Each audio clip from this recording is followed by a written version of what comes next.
취업은 해커스 대기업 해커스 공기업 해커스 시중을 크게 버렸어 가자. 라이브시티는 이 ENM의 한류를 우리가 아레나로 표현을 하는 거라고 보시면 되겠습니다. 이게 되게 옛날부터 계속해서 이제 프로젝트로 진행이 됐었고요. 그래서 이제 공간 디자인, 경험 디자인이라고 해서 경험을 만들어줄 수 있는 그런 디자인, 공간을 만들어줄 수 있는 분들을 대거 뽑았었어요. 그만큼 K-팝, 한류를 우리가 즐길 수 있는, 그동안에는 사실 이런 컨텐츠로 즐길 수 있었다면 이걸 경험으로 어떻게 즐길 수 있는가를 계속해서 고민할 수 있는 분들을 원하겠죠. 실제로 이게 단순한 한류가 아니라 우리가 보면 그 SM타운 아니면 어디 타운 이런 식으로 소속사 관련된 그런 컨텐츠들이 많은데, 최근에는 뭐 아시잖아요. 세계관, 그쵸?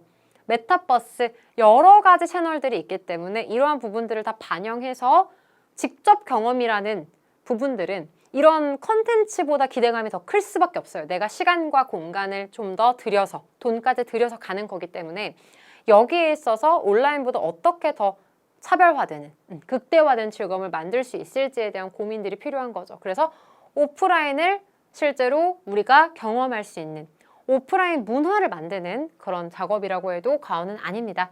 그래서 글로벌 콘텐츠 비즈니스 타운, K 아레나를 만든다라고 생각해 주시면 되겠습니다. 실제로 공연장이라는 것 자체가 시발점은 이거예요. 클래식에 대한 부분들을 생각하면 세종문화회관, 예술의 전당을 생각을 하죠. 그런데 K-팝 그리고 K-한류 가수들의 콘서트를 생각하면 대부분 어디서 하나요? 네, 올림픽 경기장, 체조 경기장에서 하죠. 이런 기존의 어떤 관념에서 벗어나서 마치 클래식 공연에는 예술의 전당이나 세종문화회관이 있듯이 K-팝 공연의 맞춤형으로, K-한류의 맞춤형으로 우리가 아레나를 만든다라는 소명, 이게 바로 라이브시티고요. 이 라이브시티와 같이 콜라보할 수 있는 부분들은 ENM인 거죠. 그래서 같이 시너지를 어떻게 낼 수 있을지, CJ ENM의 어떤 컨텐츠를 어떻게 오프라인 경험 문화로 만들 수 있을지에 대한 부분들을 같이 고민을 해주실 수 있어야 합니다. 이해가 가시나요? 자, 그래서 ENM 자소서가 어떻게 보면 제일 쓰기 어려워요. 왜냐하면 이런 분석을 해주실 수 있어야 돼요. 마치 여러분들이 주식에 대해서 분석을 하는, 시황 분석을 하는 그런 전문가가 된 것 마냥 자소서를 작성을 해주시는 거, 그게 필요하다는 거거든요.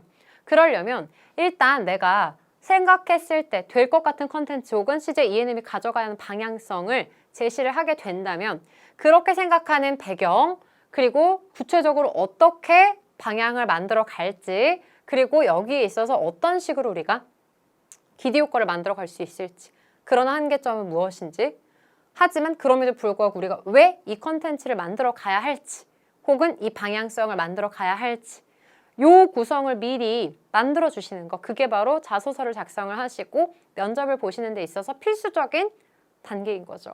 자, 그러면 어떤 식으로 구성을 하느냐?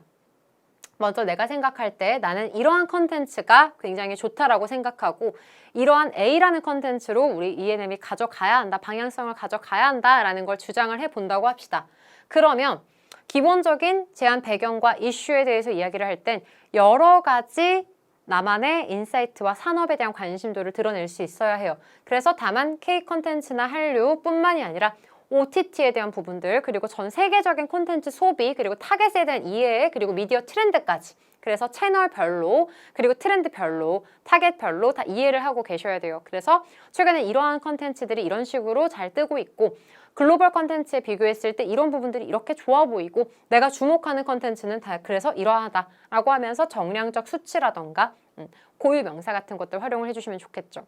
그러면서 이렇게 내가 제안 배경에 대해서 관심을 가지게 된 나만의 경험들도 가져가시면 좋습니다. 직접적으로 내가 컨텐츠를 만들어 봤다거나 아니면 인턴을 통해서 분석을 해봤다거나 아니면 다양한 공모전 활동을 통해서 마찬가지로 분석을 했다거나 데이터를 돌렸다거나 이런 직접적인 나만의 경험들이 포함이 되면 훨씬 더 풍부해지겠죠.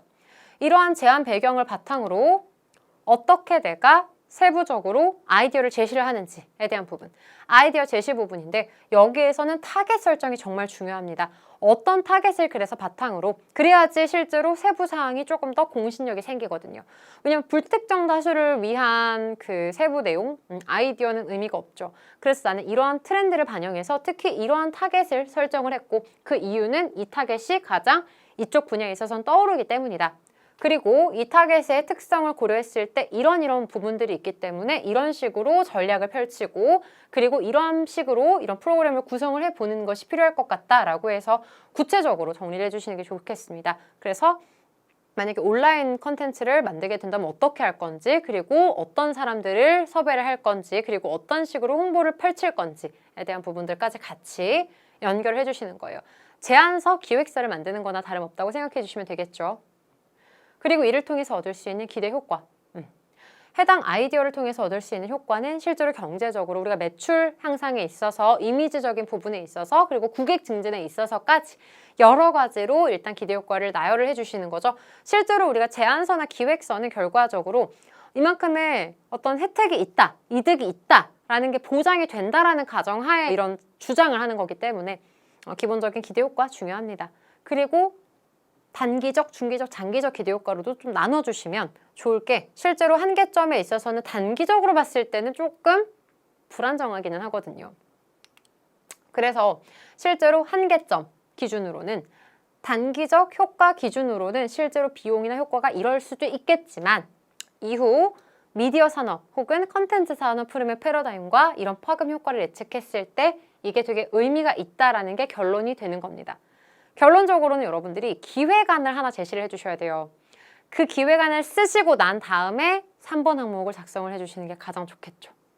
이해가 가시나요? 그래서 여러분들이 ENM을 지원을 하겠다라고 마음을 먹었을 때 가장 먼저 해주셔야 되는 부분은 내가 그럼 ENM의 직원으로서 팔리는 프로그램, 소비가 될 수 있는 컨텐츠 혹은 남들이 정말 기술적으로 좋다라고 생각할 수 있는 독보적인 기술을 내가 기여할 수 있는 사람이다.